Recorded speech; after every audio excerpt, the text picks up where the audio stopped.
Hello friends, मेरे digital classes में आप लोग का मैं बहुत बहुत फिर से स्वागत करता हूँ नए सेशन में। तो यहाँ पे हम C G P S C S I पे इम्पोर्टेंट क्वेश्चन यहाँ पे सीरीज चला रहे थे। ये हमारा छठवां या सातवां पार्ट है, आई थिंक सातवां पार्ट है। तो सारे क्वेश्चन इंपॉर्टेंट है। यहाँ पे जितने भी क्वेश्चन यहाँ पे जो कराया जा रहा है, सारे क्वेश्चन इंपॉर्टेंट है जो आपके एग्जाम पे बेस पे क्वेश्चन को तैयार किया गया है। तो सारे क्वेश्चन इंपॉर्टेंट है। अगर पहली बार मेरे चैनल में आए हो तो चैनल को सब्सक्राइब करके रख लीजिए ताकि आप तक नोटिफिकेशन पहुँच पाए। तो चलिए स्टार्ट करते हैं आज के सेशन और यहाँ से हम आगे बढ़ेंगे। बाकी जो क्वेश्चन जो वीडियोस नहीं देखे हो तो जाके देख सकते हैं मेरे चैनल में, जो कि अपलोड हो चुकी है। तो क्वेश्चन देखते हैं, अडभार जो ताम्रपत्र है किससे संबंधित है या कौन से राज्य से संबंधित है। तो अडभार जो ताम्रपत्र कहाँ से जानकारी इसकी मिलती है, तो तिवारदेव, चंद्रगुप्त, हर्षगुप्त या आपका डी है नन। तो इसका जो सही ऑप्शन हो जाएगा नन्नराज। याद रखिए, तो अडभार जो ताम्रपत्र कहाँ से मिली है, किससे संबंधित है, तो आपके नन्नराज से संबंधित है अडभार ताम्रपत्र। तो इसका डी ऑप्शन सही हो जाएगा। तो याद रखिएगा नन्नराज को। अगला क्वेश्चन देखते हैं, निम्नलिखित में से किस शासक के द्वारा जारी किए जो सिक्कों पर पहली बार प्राकृत के स्थान पर संस्कृत भाषा का प्रयोग किया गया था। तो आपके प्रसन्न मात्र, भवदत्त वर्मन, सी है सरबराज या आपका डी है पृथ्वीदेव द्वितीय। तो इसका जो सही ऑप्शन हो जाएगा सरबराज। याद रखिए, सरबराज जो थे आपके सरपोशी वंश के शासक थे सरबराज। और आपके जो सरपुरी वंश के जो शासक है सरबराज, इन्होंने जो इनके द्वारा जारी किए जो सिक्कों पर पहली बार प्राकृत के स्थान पर इन्होंने संस्कृत भाषा का प्रयोग किया गया था। याद रखिएगा, तो इनको द्वारा जो जारी किए जो सिक्का वगैरह था, मुद्रा वगैरह, तो इन्होंने पहली बार प्राकृत भाषा को छोड़ के स्थान पर इन्होंने संस्कृत भाषा का प्रयोग किया था। तो ये कौन से शासक, तो सरबराज। याद रखिए, सरपुरी वंश के शासक थे, जो कि संस्थापक है आपके सरपुरी वंश के सरबराज। कौन से धर्म का अनुयायी थे, आपके वैष्णव धर्म से संबंधित है। तो इन्होंने जो सरपुरी जो ताम्रपत्र पर जारी करने की जो तिथि, स्थान और वर्ष वगैरह लेखक उत्कीर्ण मिलता है, किंतु यहाँ पे चित्र वगैरह नहीं मिलता है। तो याद रखिए, इंपॉर्टेंट क्वेश्चन है, इसका सी ऑप्शन सही हो जाएगा। इन्होंने यहाँ पे सोने के सिक्के इन्होंने चलवाया गया था। याद रखिए, इंपॉर्टेंट क्वेश्चन पूछा जा सकते हैं। अगला क्वेश्चन देखते हैं, प्रसन्नपुर शहर की स्थापना किसने की थी। तो मोस्ट इंपॉर्टेंट क्वेश्चन है, याद रखिए, तो सरबराज ने, नरेंद्र ने, प्रसन्न मात्र ने या आपका डी है सुदेवराज ने। तो इसका जो सही ऑप्शन हो जाएगा सी ऑप्शन प्रसन्न मात्र। इन्होंने जो सरपुरी वंश के आपके जो प्रसन्न मात्र एक सरपुरी वंश के राजा थे, इन्होंने जो कि प्रसन्नपुर शहर की स्थापना इन्होंने की थी आपके प्रसन्न मात्र ने। याद रखिएगा, प्रसन्न मात्र के इनके बारे में थोड़ा बात करते हैं। तो एक सरपुरी वंश के राजा थे और उन्होंने नीडेला नदी, जिसे वर्तमान में अभी लीलागर नदी कहते हैं, इसके किनारे जो प्रसन्नपुर जो आपके मल्हार नगर को बसाया गया है। तो याद रखिए, इनके जो गरुड़ चक्र शंख युक्त सोने के जो सिक्के हैं इनके द्वारा जो कि चलवाए गए थे। याद रखिए, जो जयराज है जो कि प्रसन्न मात्रक पुत्र है और मल्हार ताम्रपत्र के अनुसार उन्होंने दुर्ग शहर की भी स्थापना इन्होंने किया है। तो याद रखिए, इंपॉर्टेंट क्वेश्चन है। और इनके मुद्रा पर गजलक्ष्मी का अंकन भी करवाया गया है। तो इसका सी ऑप्शन सही हो जाएगा। अगला क्वेश्चन देखते हैं, निम्नलिखित में से किस शासक की हत्या कर इंद्रबल ने छत्तीसगढ़ में पांडुवंशी की नींव रखी थी। तो सुदेवराज ने, प्रवरराज प्रथम ने या प्रवरराज द्वितीय ने, आपका डी है जयराज ने। तो इसका सही ऑप्शन हो जाएगा सी ऑप्शन प्रवरराज द्वितीय। इस शासक ने जो प्रवरराज द्वितीय थे, एक सरपुरी वंश के राजा थे। इन्होंने जो प्रवरराज द्वितीय जो कि इनके द्वारा यहाँ पे हत्या कर, तो आपके जो प्रवरराज द्वितीय थी इनके जो कि हत्या कर इंद्रबल ने यहाँ पे छत्तीसगढ़ में पांडुवंश की नींव रखी थी। और यहाँ पे बात करूँ मैं, जो प्रवरराज द्वितीय थे आपके सुदेवराज के सामंत इंद्रबाल ने सुदेवराज के पुत्र जो प्रवरराज द्वितीय की हत्या कर इस क्षेत्र में यहाँ पे इन लोग पांडुवंशी शासक इन्होंने स्थापित किया था। याद रखिए, अंतिम सरपुरी वंश के शासक है। तो इंपॉर्टेंट क्वेश्चन है, याद रखिएगा। अगला क्वेश्चन देखते हैं यहाँ पे, पांडुवंशी जो शासक भरत बल की जो रानी का क्या नाम था, जिन्होंने सरपुरी वंशी बाद में बनी थी। तो माँ माया, प्रभावती, लोक प्रकाशा या आपके डी है वाष्टा देवी। तो इसका सही ऑप्शन हो जाएगा लोक प्रकाशा। याद रखिएगा, तो पांडुवंशी जो शासक भरत बल की जो रानी के जो नाम है सर, जो आपका लोक प्रकाशा, जो कि एक सरपुरी वंश की जो कि शादी की थी। जो लोक प्रकाशा, इनका जो विवाह इंद्रबल से इनका जो कि शादी हुआ था, और राजकुमारी लोकप्रकाशा से विवाह इंद्रबल से हुआ था, जो कि सरपुरी वंश की थी। और इन्होंने जो इंद्रपुर जो नामक है, इंद्रपुर नामक नगर इनके द्वारा बसाया गया था, जिसका वर्तमान नाम जो अभी है जो चल रहा है खरौद है। साथ ही खरौद के लक्ष्मेश्वर मंदिर का भी निर्माण इनके द्वारा करवाए गए हैं। तो इम्पोर्टेंट क्वेश्चन है, याद रखिएगा। तो पांडुवंशी जो शासक भरत बल की जो रानी है लोकप्रकाशा, जो कि जो फिर बाद में इन्होंने सरपुरी वंश में सम्मिलित हो गई थी। तो इसका सी ऑप्शन सही हो जाएगा, याद रखिएगा लोक प्रकाश। अगला क्वेश्चन देखते हैं, आपके जो बालार्जुन किस मत से संबंधित है? तो वैष्णव धर्म, बौद्ध धर्म, जैन धर्म है आपका, डी है आपका, सी है आपका। ऑप्शन यहाँ पे ओ हो गया है, मिस मैचिंग हो गया है। तो आपका सी है शैव धर्म। तो इसका जो सही ऑप्शन हो जाएगा बालार्जुन, जो कि कौन से मत से संबंधित है? तो आपको सी ऑप्शन लेना है, शैव धर्म आंसर लेना है। महासुक्त जो बालार्जुन है शैव धर्म के अनुयायी थे, और सिरपुर के जो पांडुवंशी जो वैष्णव धर्म को अनुयायी। तो सिरपुर के जो जितने भी पांडुवंशी शासक थे, इन लोग वैष्णव धर्म को जो के अनुयायी थे, लेकिन जो महासिक्त जो बालार्जुन है ये शैव धर्म के अनुयायी था। तो याद रखिएगा यहाँ पे महासी गुप्त जो इनके शासनकाल में महासी गुप्त अपने शासनकाल में धार्मिक सहिष्णुता से जो कि श्रेष्ठ था, और सभी धर्मों को स्वतंत्रता पूर्वक इन्होंने विकास किया है। तो याद रखिए, अगर क्वेश्चन पूछ देता है बालार्जुन किस मत से संबंधित है, तो आपको शैव धर्म आंसर लेना है। तो याद रखिएगा। और महासी गुप्त जो बालार्जुन है यहाँ पे इनके शासनकाल को इतिहास का स्वर्ण काल माना जाता है। और इनको जो बालार्जुन है, इन बचपन में धनुष विद्या में निपुण होने के कारण इनको बालार्जुन कहा जाने लगा। तो इसका आपको सी ऑप्शन लेना है, बालार्जुन किस मत से संबंधित था? तो आपको आपका सी ऑप्शन शैव धर्म से संबंधित है। तो इसका शैव सही आंसर हो जाएगा। अगला क्वेश्चन देखते हैं, निम्न में से किस सरपुरी शासक ने अपने सिक्कों में पेटिका शीर्ष लिपि का प्रयोग किया था? तो नरेंद्र, सुदेवराज, प्रसन्नमात्र, या डी है आपके जयराज। तो इसका सी ऑप्शन सही हो जाएगा, प्रसन्नमात्रा एक सरपुरी वंश के शासक थे। इन्होंने अपने सिक्कों में पेटिका शीर्ष लिपि का प्रयोग किया था, आपके प्रसन्नमात्र। कौन से शासक थे? आपके सरपुरी वंश के शासक थे प्रसन्नमात्र, याद रखिएगा। उन्होंने सोने के भी सिक्कों इन्होंने चलवाया गया था। तो इसका सी ऑप्शन सही हो जाएगा। अगला क्वेश्चन देखते हैं यहाँ पे। अगला क्वेश्चन देखते हैं, भोग या भुक्ति किस वंश की प्रशासनिक इकाई है? तो वाकटक वंश, सातवाहन वंश, गुप्त वंश, या आपका डी है सरपुरी वंश। तो इसका डी ऑप्शन सही हो जाएगा। भोग या भुक्ति जो है आपके कौन से वंश की प्रशासनिक इकाई है? तो आपके सरपुरी वंश की इकाई प्रशासनिक इकाई है। याद है कि सरपुरी वंश की बात करूं तो लगभग 5वीं से 6वीं शताब्दी में इन लोग शासन करते थे। और राजधानी जो आपके सारंगढ़, संबलपुर और आपका जो सरपपुर, इन लोग की राजधानी थी। संस्थापक इससे कौन है? मोस्ट इंपोर्टेंट क्वेश्चन है, संस्थापक को पूछा जाता है। तो आपके सरब राज्य जिसके संस्थापक हैं कौन से धर्म से अनुयायी थे? तो वैष्णव धर्म से संबंधित है। तो याद रखिएगा, इंपॉर्टेंट क्वेश्चन है। अगला क्वेश्चन देखते हैं, सरपुरी शासक किस धर्म के अनुयायी थे? तो शैव धर्म, वैष्णव धर्म, बौद्ध धर्म, या डी है आपके शाक्त धर्म। तो इसका जो सही ऑप्शन हो जाएगा वैष्णव धर्म। तो मैंने जस्ट बताया है, सरपुरी वंश के जो शासक जितने भी थे, इन लोग कौन से धर्म के अनुयायी थे? तो इन लोग वैष्णव धर्म के अनुयायी थे। सरपुरी वंश की यहाँ पे बात करूँ तो लगभग 5वीं से 6वीं शताब्दी इन लोग यहाँ पे शासन किए थे। और राजधानी आपके सारंगढ़, संबलपुर और सरपपुर वगैरह को इन लोग अलग अलग अपने हिसाब से राजधानी बनाए थे। संस्थापक कौन है? तो सरब राज्य इसके संस्थापक हैं। धर्म वैष्णव धर्म से संबंधित है। तो याद रखिए, इंपॉर्टेंट क्वेश्चन है।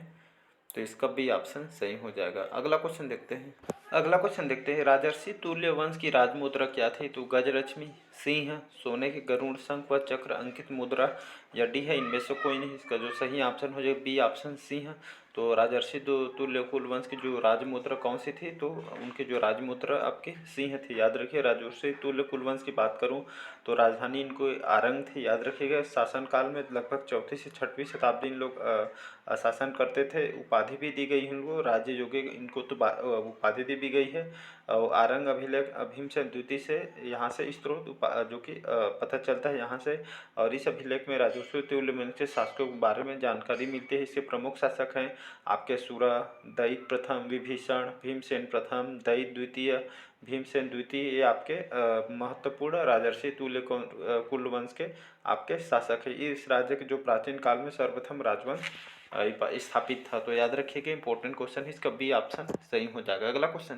अगला क्वेश्चन देखते हैं, स्कंद वर्मन के समकालीन शासक कौन था? तो नरेंद्र सेन, सेन द्वितीय, आपके रुद्रसेन द्वितीय, आपका डी है देवसेन। तो इसका डी ऑप्शन सही हो जाएगा। तो स्कंद वर्मन के जो समकालीन शासक कौन था? तो देवसेन था, याद रखिएगा। तो स्कंद जो वर्मन थे वो एक नलवंश के प्रमुख शासक थे स्कंद वर्मन। और पुष्करी को उन्होंने पुनः बसाया और आपके पोड़ागढ़ में विष्णु मंदिर यहाँ पे बनवाया गया था, याद रखिएगा। एक क्वेश्चन पूछा जा सकता है। और आपके जो रिद्धिपुर ताम्रपत्र है आपके कहाँ से मिला? आपके भवदत्त वर्मन से। केसरी बेड़ा जो ताम्रपत्र आपके अर्थपट्टी भट्टारक से मिला है। पांड्या पाथर जो ताम्रपत्र आपके भीमसेन द्वितीय के मिले हैं। राजिन जो शिलालेख है विलासतुंग का यहाँ पे शिलालेख से पता चलता है। और पोड़ागढ़ शिलालेख जो शिलालेख है पोड़ागढ़ शिलालेख आपके आपके जो स्कंद वर्मन से जानकारी मिलती है। तो याद रखिए इसका डी ऑप्शन सही हो जाएगा। अगला क्वेश्चन देखते हैं, इंपॉर्टेंट क्वेश्चन, याद रखिए। क्वेश्चन आपके पीएससी में क्वेश्चन को पूछा गया है।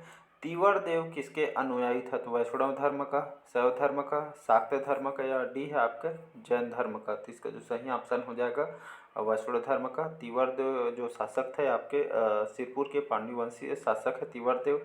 और आपके किसके अनुयायी थे? तो आपके वैष्णव धर्म के अनुयायी थे। इन्होंने तीवर देव ने इनको उपाधि भी दी गई है। क्वेश्चन पूछा भी जा सकता है। सकल कौशलाधिपति की उपाधि इनको दी गई है तीवर देव को धारण किया इन्होंने। और पांडुवंश का जो विस्तार है उड़ीसा क्षेत्र तक इन्होंने किया था। और आपके वैष्णव धर्म के अनुयायी हैं। तो याद रखिए इसका ए ऑप्शन सही हो जाएगा। तो इम्पोर्टेंट क्वेश्चन है, सिरपुर के प्रमुख पांडुवंशी शासक हैं। अगला क्वेश्चन देखते हैं, छत्तीसगढ़ की किस शहर की ह्वेनसांग ने 7वीं शताब्दी में इन्होंने यात्रा की थी? तो सिरपुर, राजिम, मणिकापुर या भांडेर की। इसका सही ऑप्शन हो जाएगा सिरपुर। तो याद रखिएगा। तो छत्तीसगढ़ के आपके सिरपुर शहर की इन्होंने जो ह्वेनसांग थे एक चीनी यात्री थे, इन्होंने 7वीं शताब्दी में इन्होंने यात्रा की है।